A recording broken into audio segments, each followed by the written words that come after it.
시청자 여러분 안녕하십니까. 12월 4일 고영신의 시사정담을 시작하겠습니다. 시청자 여러분, 청와대 민주당과 검찰 간의 울산시장 선거 개입 사건 수사를 놓고 전입가경의 전면전 양상을 벌이고 있습니다. 이종건 전 데일리안 편집국장님과 함께 양측의 움직임과 향후 전망을 알아보도록 하겠습니다. 네, 이 국장님. 네네, 안녕하십니까. 아주 청와대 여권과 검찰이 조국 수사위에서 네. 2차전 양상을 벌이는 것 같아요. 네, 그렇습니다. 일단은 윤석열 총장이 숨진 청와대 특감반원을 조문하고 나와서 네. 외부 인사와 잡았던 그런 식사 일정이라든가 네. 이런 것들을 전면 취소했다고 그래요. 네, 아마 나름대로 무슨 의미가 있을 것 같아요. 네, 이례적이죠. 굉장히 네. 이례적인 게 검찰청장 정도면 사실 거의 일주일 내지는 한 달 정도의 어떤 일정들이 다 짜여져 그렇죠. 있습니다. 예, 예. 짜여져 있고 그것이 개인적인 어떤 일정이 아니잖아요. 그건 공무고 공무로 인한 저녁자리, 점심자리 또 그 청 내에서의 어떤 조직과 관련된 어떤 보고 이런 것도 사실 식사 자리에서도 다 이루어지는데 그렇죠. 예. 조문 이후에 일정들을 취소했다라고 이제 들려오기 시작한다는 건 물론 그 조문에 대한 그러니까 그것도 평소에 아끼던 그렇죠. 수사관에 대한 예의 이런 것으로 일차적으로 해석될 수는 있으나 그러나 지금의 어떤 지금 정가 분위기와 예. 맞물려서 굉장히 심상치 않은 분위기라고 읽혀질 수밖에 없는 거예요. 그렇죠. 지금의 어떤 상황이 어떤 상황이냐면 지금 아직도 그러니까 최근에 반환점을 돌았다 이러잖아요. 이 정권이. 예. 그럼 아직도 2년 반이 남은 거예요. 예, 그렇죠. 2년 반이나 남았는데 정권의 명운이 걸린 수사가 돼버렸어요. 예, 그렇게 됐네요. 예. 그러니까 지난 금요일부터 이제 시작된 언론들의 이 방향을 보면 선거 개입이라고, 선거 공작, 정치 공작, 선거 개입, 공권력으로 선거를 개입한 것은 정치 공작이잖아요. 간단하게 표현하면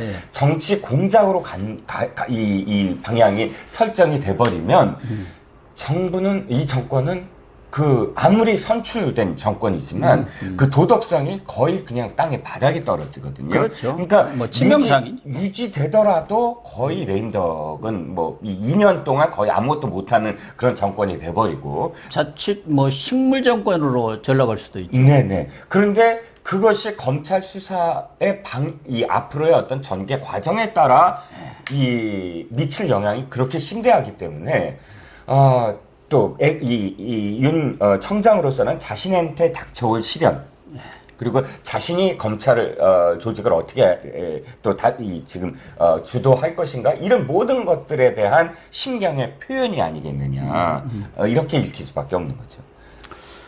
어쨌든 윤 총장 입장에서도 우리 흔한 말로 이를 악물었다. 네.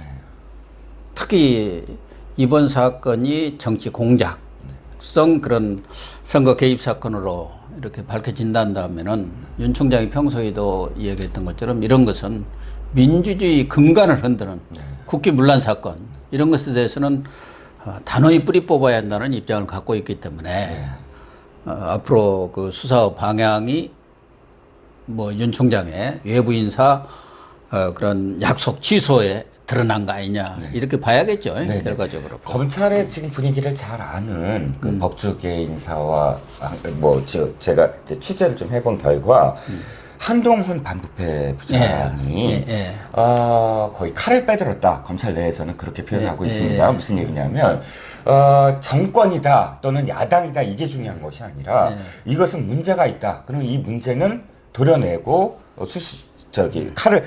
칼을 대야만 한다 해서 이미 검찰 내에서는 브레이크가 없다. 이제는 가야 된다라는 분위기가 한동훈 반부패 부장으로부터 이렇게 읽혀지고 있고 윤석열 검찰총장의 입장에서도 여기서 만약에 정권과 타협하는 모습으로 읽혀지는 행보를 보였다. 그러면 검찰도 그렇고 자신도 그렇고 명예, 자신의 명예는 말할 것도 없고 검찰의 조직의 미래도 없다라고 판단하고 있다라는 게 검찰 내부의 어떤 흐름이다라고 지금 전언을 한 것으로 보입니다. 그러니까 여기서 일부에서는 자꾸 음모론이 나와요. 적당히 윤 총장이 이제부터는 그러니까 그 정권과 딜을 하려고 할 것이 아니냐, 이제 출구 전략을 할 것이 아니냐. 왜냐하면 그야말로 좀 전에도 표현드렸지만 이게 이 정권 잘못했다간 정권이 완전히 진짜 흔들리는 어떤 상황이 돼버리기 때문에 너무 일찍 지금 이 게이트 사건이 터지는 거 아니냐, 속도 조절을 하는 거 아니냐, 또는 딜을 하는 거 아니냐라는 음모론이 나오고 있는데요. 그럼에도 불구하고 검찰 내 분위기는 갈 것이다 라는 게 일반적인 어떤 분위기다라고 지금 들려오고 있습니다. 지금 이번 검찰 수사에 어떻게 보면 상당한 키를 쥐고 있는 게 그 숨진 수사관의 핸드폰인데 이게 지금 포렌식이 잘 안 되고 있다는 거 아닙니까? 잠금 장치를 풀지를 못해서 뭐 풀리기는 풀겠지만 이 문제를 놓고서 또 검찰이 이례적으로 서초 경찰서를 아주 신속히 압수수색해서 그 유서와 이 핸드폰을 가져갔는데 또 이 문제를 놓고 또 경찰과 검찰 간에 또 신경전을 벌이고 있고 그래요. 네. 마치 그 유서의 내용과 관련돼서 서로 공방을 벌이고 있는 것 같아요. 검찰은 지금 경찰의 단계를 믿지 못하겠다라고 표현할 수밖에 없거든요. 왜냐하면 그런 그 변사와 관련해서 경찰이 아직도 수사를 하고 있는 와중에 그 사건과 관련된 모든 것들을 압수수색했다. 사실 유례가 없는 일이긴 하죠. 그리고 그것을 또 그렇게 압수수색 당했다고 경찰이 대놓고 검찰에 이것을 마치 검찰에 불리한 어떤 내용이 유서에 있을까봐 가져간 거 아니냐라고 아예 그 대놓고 지금 언론전을 벌이고 있습니다.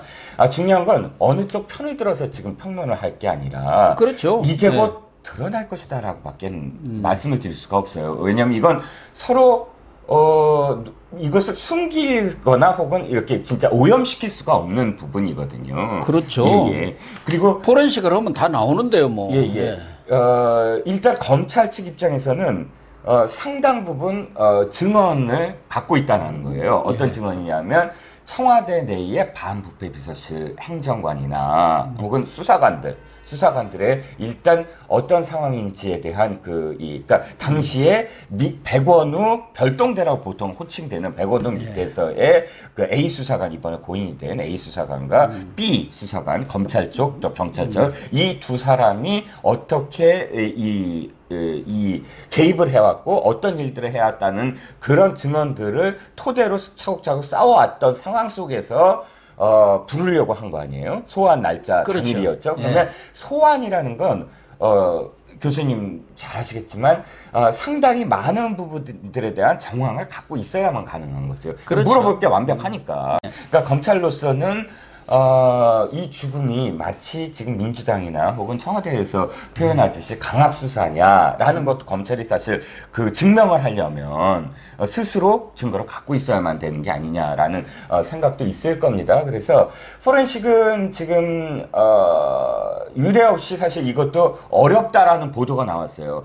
그 어떤 핸드폰을 사실 압수수색을 했어도 포렌식이 어렵다라는 보도가 나온 적은 없거든요. 근데 뭐 내용을 보면 아이폰이기 때문에 또 이 6자리의 암호 이외에 또 지문 인식이냐 또 얼굴 인식이냐, 요즘은 또 얼굴로 이제 인식하지 않습니까? 얼굴 인식냐에 따라서 지문 인식이면은 굉장히 빠른 뭐 그 속도로 할 수 있을 것이다. 고인이지만 어쨌든 지문은 갖고 그렇죠. 뭐 나올 수 있으니까 뭐 이런 식의 보도가 나오는데 제가 보기에는 약간의 속도 조절 아니겠느냐.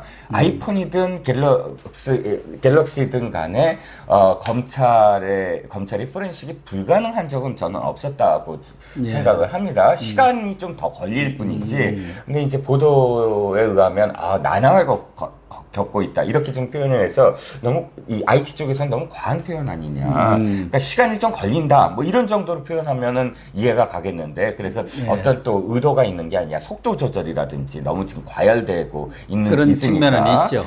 그런 언론을 조금 이렇게 좀 진정시키는 다 전부 다 지금 그 휴대폰에 지금 집중이 돼 있으니까요. 뭐 그런 게 아니냐라는 뭐 얘기도 나옵니다만 어쨌든 불가능한 건 아니다. IT 전문가들은 예. 이렇게 표현을 하고 있습니다. 그런데 검찰이 경찰에 대해서 좀 못 믿는 것은 네. 사실은 요즘 들어서뿐만 아니라 드루킹 사건 때도 그랬지만 현재의 경찰이 어떻게 보면 청와대와 유착되어 있다 할까 검경 수사권 조정 이런 것들 때문에 적극적으로 청와대를 대변하는 듯한 그런 모습을 보이고 있기 때문에 검찰로서는 좀 믿기가 어려운 측면도 있고 지금 이 사건을 다루고 있는 방배경찰서장이 얼마 전까지 윤건영 네네.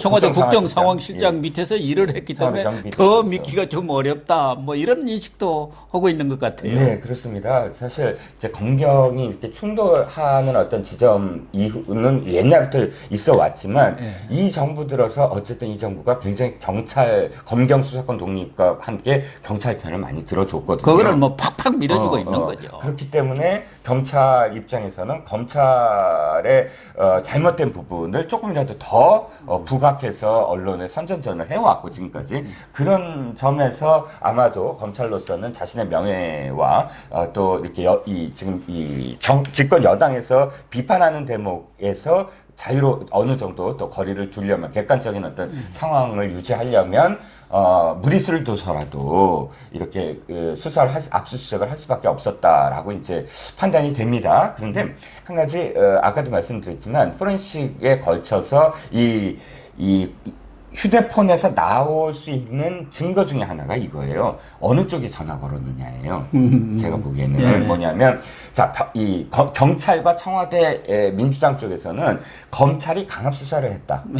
라고 얘기하는 것이고 또 그 직전까지 언론 보도에 의하면 고인이 이 압박을 받는 게 뭐냐면 이 유죄수 사건과 관련된 수사팀 동부지검 수사팀에 자기가 배치가 된 이후부터 청와대에서 계속 연락이 와서 수사 상황을 보고하라. 민정수석실에서 지금 왔다는 거예요. 그것도 고위직에 있는 분이 왔다면 이광철 비서관인가? 고위직이라면은 비서관급은 되어야 고위직 아닙니까? 그렇죠.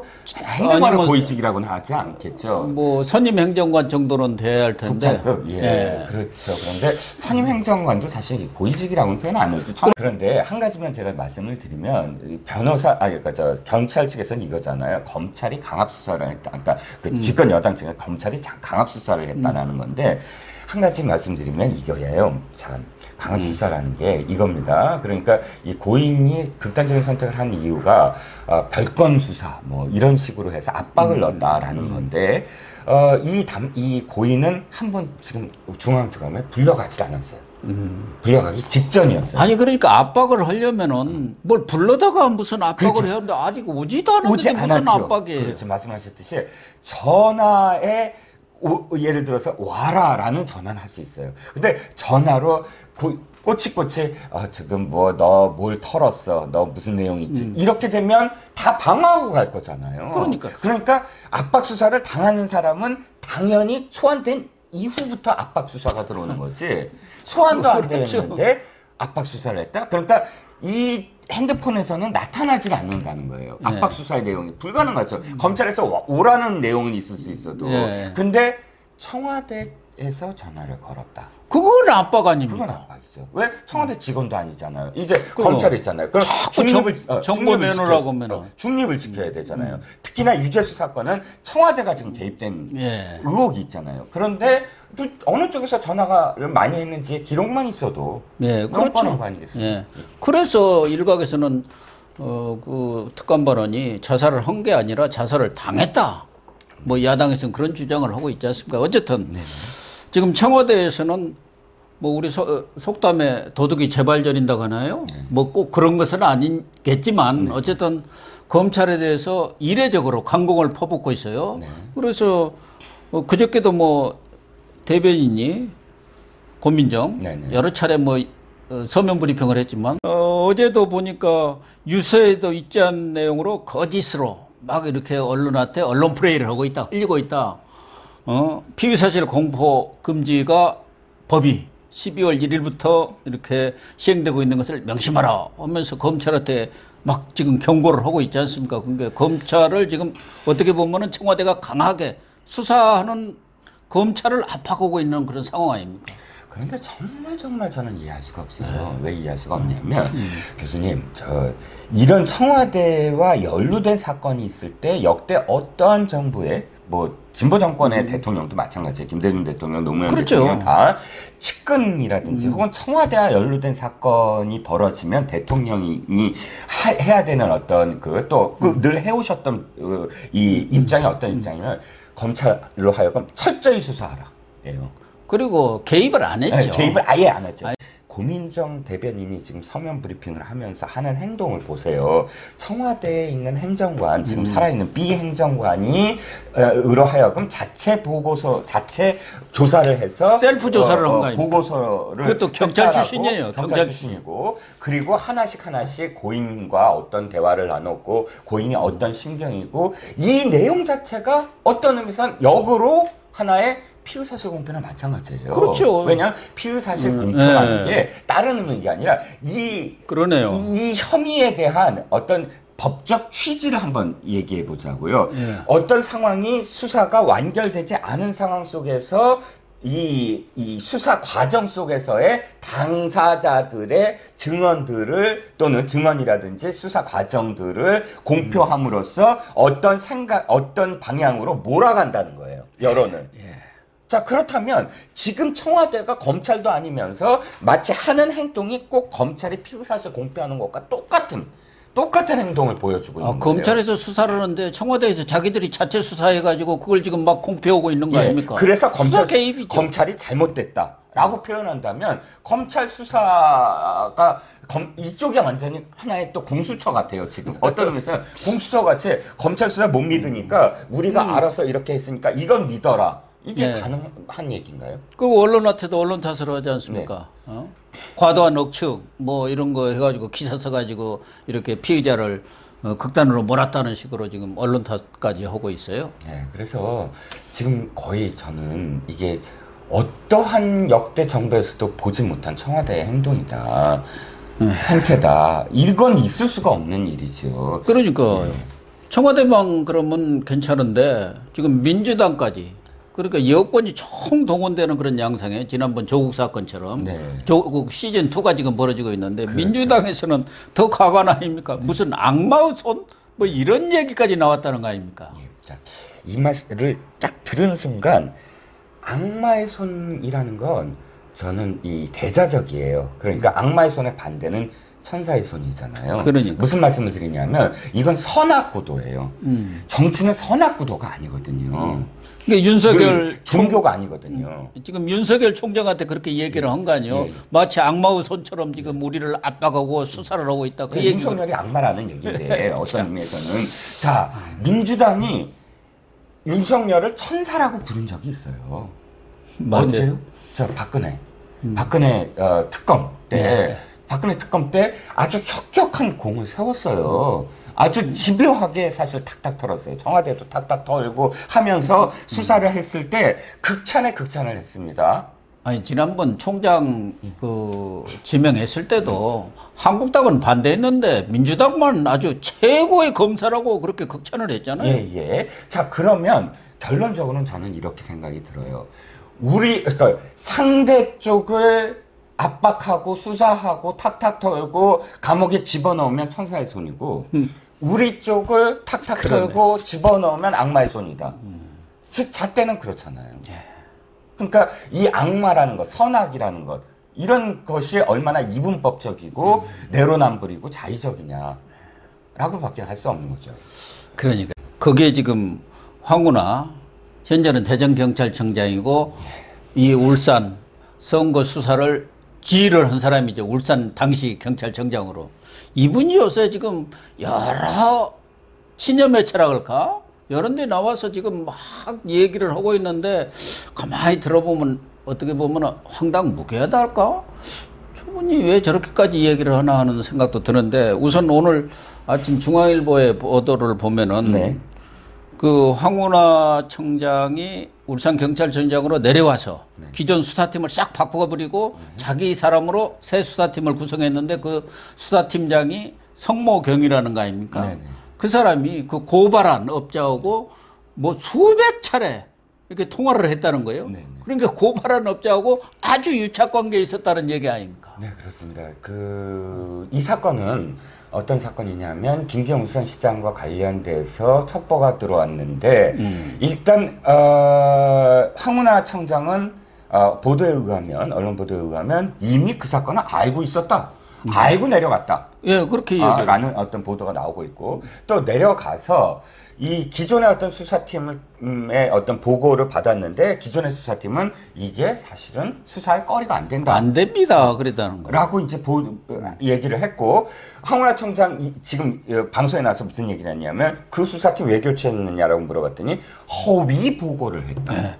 그 동생이 무슨 30억 그런 그 아파트 어떤 계약하는데 네, 도움을 주고 아파트 30억을 네. 받기로 한 그 계약을 했다는데 그걸 지금 보고 안 했다는 거 네, 아니에요? 네, 보고를 근데 그 계약 자체가 없다는 거 아니에요? 예. 근데 그걸 이유로 해서 원래 이 성모 경위는 수사 쪽 이 경찰이 아니었다고 네. 저는 들었습니다. 112 소속의 뭐 어쨌든 그런 이 소속이었는데 특별히 이 지능범죄수사 팀장을 맡겼고요. 그런데 결과적으로는 사실 이 보도가 오늘 이 중앙일보 보도는 어떤 보도냐면 이 성모 경위가 구속이 되거든요. 예, 예. 수사를 받아요. 네, 그렇죠. 수사를 받는 게 워낙 이 피고발인과 유착관계다. 그래서 수사에 직권남용을 했다. 뭐 이런 어떤 수사를 받고 구속을 합니다. 구속되는데 그 공소장 내용을 지금 본 거예요. 예. 어떤 내용이냐? 근데 그 공소장을 봤더니 535차례나 참. 그 고발인하고 통화를 했고 그리고 그것만이 아니라 통화는 뭐 몇 차례든 할 수 있다고 봅니다. 왜냐하면 수사를 위해서 고발인이니까 너 고발 내용 좀 다시 얘기하자. 그러니까 500차례가 이해가 안 되더라도 그것까지 이해해 준다고 치더라도 실제로 이 공소장 내용을 보니까 기가 막힙니다. 이 수시로 만나서 수사와 관련된 완전히 기밀들, 수사 기밀들을 아예 전부 다 보여주고 유출을 했다는 거예요. 고발인한테. 예. 그러면 이게 어떻게 되냐면 청탁수사, 청부수사, 기획수사가 돼버리는 거예요. 그렇게 되네요. 왜냐하면 보시자고요. 이건 이익관계예요.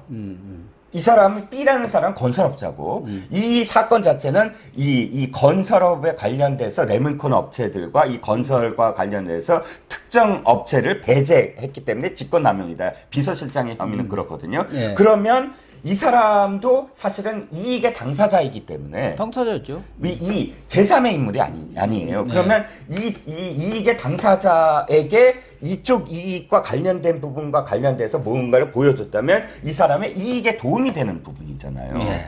이건 경찰이 객관적인 어떤 수사를 한다 그러면 이 사람이 고발을 했을지언정 거리를 둬야만 돼요. 그렇죠. 고발인 조사 딱 끝나면 거리를 딱 둬야 돼요. 그런데 535차례나 통화를 하면서 만나가면서 중간에 어떤 녹취록이라든지 압수수색과 관련돼서 검찰이 압수수색 뭐 기각한 내용이라든지 이런 것들을 전부 다 공유를 하고 있었다. 이거는 완전히 그쪽 비고발인이 아니라 고발인 신분이 아니라 수사팀이죠. 그렇죠. 함께 수사를 한 공모 거죠. 관계예요. 공조가 아니라 공모를 했다라고밖에 할 수가 없는 거죠. 그러니까 청부수사, 기획수사 했다는 얘기밖에 안 되는데 어쨌든 그런데 이 황운하 청장이 유시민의 알릴레오 거기도 나오고 어제 저녁에는 JTBC 손석희하고 대담까지 했던데 자기는 정의의 신이 지역에 특히 울산 같은 한국당이 계속 이렇게 시장이라든가 국회의원이 당선된 지역에 토착비리가 아주 심하다는 그런 얘기를 듣고 정의의 신이 자기한테 소명을 줘서 자기가 아주 사명감을 가지고 갔다 뭐 이런 얘기를 하더라고요. 그게 제가 지금 좀 전에 말씀드렸던 악마의 손과 맥락에 닿아 있어요. 제가 그냥 이렇게 그 비판하려고 드리는 말씀이 아니라 지금 정부의 가장 큰 문제가 선악구도예요. 모든 것들을 내가 하는 건 선이고 상대방이 하는 건 악이다. 그래서 표현이 악마의 손 이런 표현이 나오거든요. 네. 정치에서 쓰이지 않아야 될 표현인데. 그렇죠. 자, 그러면 이번 이 경찰 이 제천지방경찰청장의 입에서도 무슨 얘기 나냐면 소명이라는 얘기가 나오고 정의의 신이라는 얘기가 나오고 그래서 그걸 척결하려고 하는데 자 그럼 들여다보면 이거예요. 한국당 출신 인사가 지방자치단체장으로 있는 곳은 토착비리예요. 그렇게 지금 인식을 갖고 내려간 거죠. 그래서 그것을 이 수사하는 건 정의예요. 이렇게 구도를 딱 짜버리면 이건 종교잖아요. 그러니까 이게 정치나 혹은 정치가 아닌 이런 어떤 그 공정한 법의 집행이라는 것과는 거리가 먼 중세 시대의 종교 재판으로 가버려요. 종교 정치가 돼버리고. 그러니까 이 부분이 굉장히 지금 이 인식을 바꿔야 되고 이들이 갖고 있는 어떤 인식을 깨야만 근데 그 현재의 어떤 상황으로 되돌아와요. 즉 제발 이제 선악구도로 가져가지 마라. 너네가 하는 건 무조건 선이라고 하지 마라. 제발 당신들의 입에서 더 이상 종교적인 용어를 쓰지 마라. 라고 할 수밖에 없어요. 또 하나는 네. 황운하 청장 얘기를 들으니까 김기현 당시 울산시장을 소환 조사를 해야 하는데 자기가 봐줬다는 거예요. 그래서 어떻게 보면은 김기현 시장이 지금 전 시장이 나와서 무슨 폭로를 하는 것이 배은망덕하다. 이런 얘기를 해서 제가 볼 때는 어떻게 보면 적반하장계 그 얘기가 아닌가 그런 생각이 또 들고 또 하나는 아까도 뭐 우리 이 국장님도 말씀하셨지만 무슨 소명이니 여친이 하는 것은 그냥 지금 둘러대는 얘기고 청와대로부터 내려오기 전부터 자기가 서울에 있는 사람이 뭘 울산 사정을 잘 알아서 소명이고 지금 뭡니까 뭔가 이렇게 정보를 딱 받아가지고 하명 받아갖고 미리부터 알고 내려온 거 아닙니까? 그렇죠. 그러니까 그게 너무 기가 막힌 게 일단 압수수색을 했을 때부터 이미 지역 언론에서 막 김기현 울산시장 비리 뭐 드러나부터 이런 제목으로 완전히 그때 깔았죠. 깔리고 있었어요. 예를 들자면 양산시장 때도 마찬가지예요. 나동현 양산시장 그때 창원도 마찬가지. 경남 경찰청장 갔을 때, 경남 경찰청장도 똑같이 5개월 전임 청장이 5개월밖에 임기가 안 냈는데도 불구하고 교체돼서 내려가자마자 뭐 카드깡 했다 해갖고 뭐 나동영 카드깡 언론에 그냥 뭐 했는데 그걸로 이미 끝난 거잖아요. 더 만약에 이분 말씀대로 소환을 내가 해서 봐줬다라고 한다면 소환 안 해줘서 이 사람이 당선됐어야 돼요. 뭔가 이득이 있어야죠. 소환 안 한 게. 만약에 소환을 안 해준 게 무슨 이득이 있어야 소환 안 해준 게 내가 당신한테 은혜를 베푼 거지. 소환을 안 했는데도 불구하고 떨어졌는데 그럼 소환할 필요도 없이 떨어졌는데요. 근데 그거를 은혜라고 얘기를 한다고요? 그러니까요. 어쨌든 이런저런 그 선거와 관련된 모든 사건들을 총괄한 사람이 청와대에서 기획한 사람이 백원우 당시 민정비서관이고 그것을 집행한 사람이 별동대가 아닌가 이런 생각이 들고 일각에서는 지금 민주당 내에서 흘러나온 얘기는 당시 민주당 내에도 그 지역 단체장 선거에 나가기 위해서 여러 사람들이 경합할 때 그때 가서 사전에 후보들 간에 다 조정을 하고 떨어뜨릴 사람 떨어뜨리고 나오지 못하게 할 사람 나오지 못하게 한 그 당사자가 이 백원우고 이 별동팀이었다는 얘기가 지금 나오고 있지 않습니까? 네. 자, 백원우가 재선 의원이잖아요. 재선 의원이고 또 더군다나 노무현 대통령 때 행정관이었고 이런 경력을 가진 사람이 비서관으로 강등돼서 스스로 들어간단 말이죠. 원래는 이 조국 수석이 민정비서관 정도 급이에요. 왜 경험도 정치적인 경험 없지, 정무적인 경험 없지, 전혀 그런 이 경험이 전혀 없는 현장 경험도 없어요. 최소한 판사 출신도 검사 출신도 아니기 여러 가지 때문에. 캐리어나 나이로 보면은 비서관급입니다. 딱 비서관 행정관급이긴 하지만 뭐 더 높이 쳐서 비서관급이고 이 이 누구지 백원우를 예를 들어서 저기를 시켰다, 민정수석을 시켰다, 그런 말이 돼요. 근데 스스로 민정비서관을 시켰다. 이건 뭐냐면 민정비서관으로서 사실 집중되지 않거든요. 언론에 나타나는 걸 그렇죠. 조국이 스스로 다 갖고 그 왜 스스로 강등을 자처를 했느냐?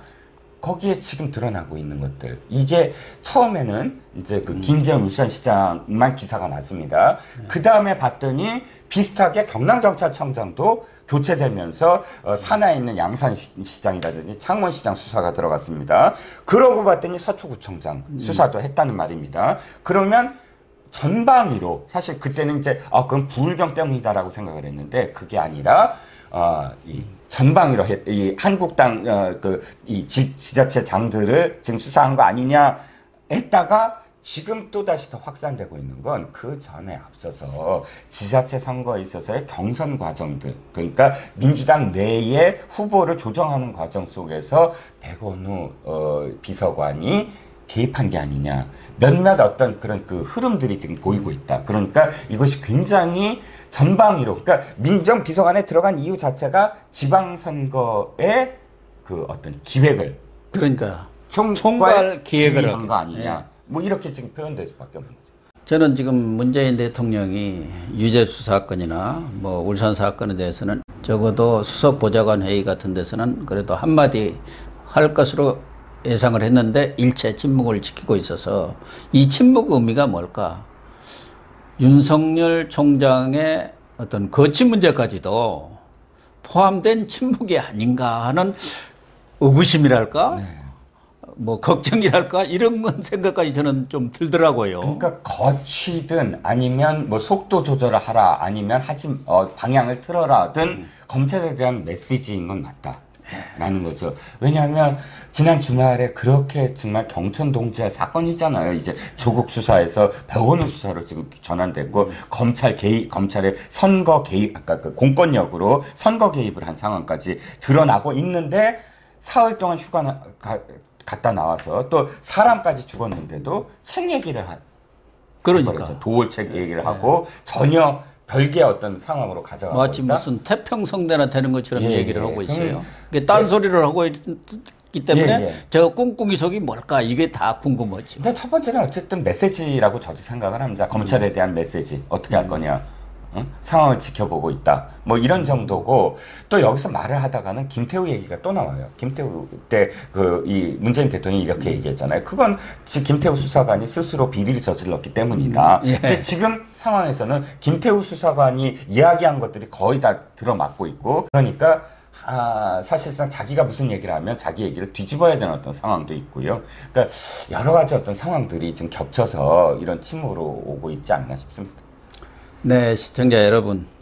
지금 청와대와 민주당이 과거 조국 사건 수사 때처럼 이번 사건에 대해서도 검찰을 압박해서 뭔가 검찰 힘 빼기 아니면은 사건을 덮을 생각을 하고 있지 않나 하는 의구심을 갖지 않을 수 없습니다. 윤석열 검찰이 정말 외압에 굴하지 마시고 당당하고 떳떳하게 진상을 파헤쳐 주시길 부탁드리면서 오늘 방송 마치도록 하겠습니다. 감사합니다.